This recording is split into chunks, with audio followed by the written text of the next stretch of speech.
we don't live that long, right? And we're really complicated. And it's not easy to learn how to be a person. I mean, it takes you like 40 years before you can learn to be a person enough so that you can get out of your mother's basement. So it's hard. That's half your life before. Well, maybe not 40, but certainly sometimes. It takes a long time to learn how to be a human being. And we're very, very complicated. We're way more complicated than we can understand. And we've been watching each other for a long time, watching ourselves, telling stories about ourselves, trying to draw some wisdom from our self-observations to teach to our children and to our grandchildren and so forth. And we've codified them in all sorts of strange ways in these memorable stories, fairy tales and myths and religious stories, all of those things. And what are they there for? They're there to remind us who we are, because we need to know who we are. I believe the most important idea that's ever been generated is the idea that men and women are made in the image of God. I think that a culture that isn't predicated on that belief, knowingly or unknowingly, and better, knowingly, is doomed to absolute catastrophe. Because there's no reason to assume that there isn't something about us that's of transcendent value. I mean, if for no other reason than the fact of our consciousness, like here we are, we're aware of what there is. And it isn't even obvious that there could be what there is if there wasn't something that's aware of it. And so our very awareness plays an integral role in the fact of being itself. And metaphysics aside, it's hard to see that anything could be more vital than that, more important than that. And then it isn't only that we apprehend reality, and therefore give it shape merely by our perceptions. It's also clearly the case that we partake in its shaping. And we call ourselves on that. You know that you feel guilty and ashamed when you're not doing what you could be doing, when you're not living up to your potential, when you're not making the most of what's offered to you. You understand at a very deep level that you're breaking. There's no other way of saying it. You're breaking a divine commandment. You're offered this unbelievably rich possibility, and it's there for you to grapple with. And you say, well, I don't believe in such things, in the divinity of humanity, or in divinity itself, or in the divine for that matter. But you can't fool yourself with that kind of argumentation. It doesn't stop you from feeling guilty and ashamed and worthless and disappointed and frustrated and angry and vengeful at the fact that you're wasting your life and you're noticing it, and that you're making yourself much less than you could be, and that you're making things around you worse for everyone else. And perhaps there's a psychopath or two in the audience who just doesn't give a damn, and who is focused only on instantaneous gratification for their most primordial impulses this moment. Right? But it's not a sustainable mode of being, and it's very rare. And so the purpose of religious ideas is to wake us up. It's to remind us who we are. Right? It's to remind us that we're imbued with a spirit that can be best described in some sense as immortal. It's the spirit that allows all of us to be conscious, that we all participate in simultaneously, that gives rise to the world and shapes it. I lose my ability to think straight or intelligently in confrontational or unfriendly social situations. Any suggestions for adaptation or improvement?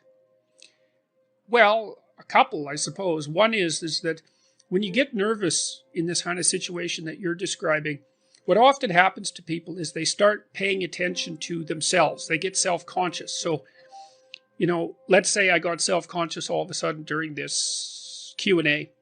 what would happen is that I'd stop paying attention to the questions and the screen and what I'm doing, and I'd start paying attention to how I was feeling and to the nervousness, and then I'd start to get aware that I was not responding properly, and that would make me more nervous, and then I would get more aware of that, and that can just shut me down entirely. And that's happened to me now and then in a lecture, and sometimes it almost happened when I was talking to Sam Harris the first time.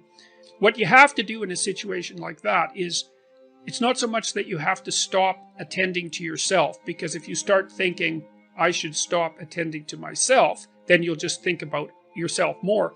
What you have to do instead is pay more attention to the situation and to the people that you're talking to. So you have to increase the degree to which you're attending outwardly, and that'll stop you from attending inwardly. That's a very effective technique. You can practice that, generally speaking. Every time you get nervous, start paying more attention, and that'll help you out a lot. That's a really good suggestion for social anxiety in general, is that if you see, most people, but not everyone, but most people have enough implicit social skill because they were reasonably socialized when they were children, so that they do know how to act in social situations, but they get anxious, and then that interferes with them implementing what they know. Just like if you're a pianist and you get anxious and self-conscious while you're playing, you'll forget what you know because, well, you've activated a different part of your brain. If you can remember to pay attention and you can direct your attention outward and you attend hard enough, then what will happen, and try to put the other person at ease and try to ask them questions, then that'll kick in the automatic, because you're paying attention to what the person is doing and to their facial expressions and all of that, that will clue in the automatic and implicit knowledge that you have and make things much more smooth and anxiety free. So attention really plays a huge role in regulating anxiety. You know, there's this idea very deep idea in clinical psychology, a fundamental idea, which is that if someone's anxious about something, what you do is and it's getting in their way, you take what they're anxious about and you define it, because that already delimits it, right? Because one of the problems with being anxious about something is you won't speak of it. It's like Voldemort. And then if you don't speak of it, it's way bigger than it should be. As soon as you start talking about it, you cut it down to size. And so, it's for a bunch of reasons. It's because you're not as afraid of as many things as you think, and you're braver than you know, and more capable. So as soon as you're brave enough to start talking about what you're afraid of, then you see that there's more to you than you thought, and that there's less to the problem than you thought. And then you can decompose it further into smaller problems, and then you can figure out how to approach those smaller problems. And then it doesn't seem to me to be that you get less frightened. It seems to be that you get more courageous, which is way better than being less frightened, because there's lots of things to be frightened about. So if you're courageous, that really does the trick. Well, if you're dealing with someone who's particularly socially inept and you're doing psychotherapy with them, you might teach them how to shake someone's hand properly and say their name and remember the other person's name.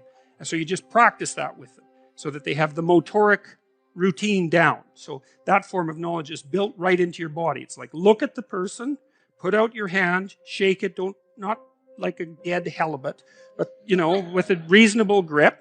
Say your name, don't mumble it, look at them so that they can hear you, and then when they say their name, try to remember it. And then so you can practice that with people, and so then they develop something that's motoric, right? It's embedded right in their body. And then you can say to them, well, the other thing you can do is when you start a conversation is don't sit there thinking about what you're going to say next, because then you won't be paying attention to the person and you'll make a fool out of yourself, because you'll manifest non sequiturs, right? Because you'll get out of it's like if you're dancing and all you're paying attention to is where your feet are, then you're going to step on the other person all the time. So you want to pay attention to the other person, and then whatever automatized social knowledge you have will come to the forefront. So it's a good thing to know if you're socially anxious, right? If you're socially anxious, one of the things you should do is pay way more attention to the person you're talking to rather than less, and you should pay as little attention as possible to yourself. So if you feel yourself falling in because you're anxious, then what you do is you push your attention out and pay attention to the person, because to the degree that you've been socialized, then all your automatic responses will kick in. So, but anyway, so you go out into the social world and you learn to shake someone's hand, and you learn how to listen to them and ask them questions, because that's the next thing, because people love, you can't just ask them random questions, obviously, but if they start talking to you and you don't understand something about what they're saying, or maybe something they said is interesting and you ask them a question, they're pretty damn happy about that, because it means you're actually paying attention to them, and people actually love to be paid attention to, because it hardly ever happens. So they really, really like it. And so, okay, so what's happening? Well, first of all, you're mastering the automated motor movements, right?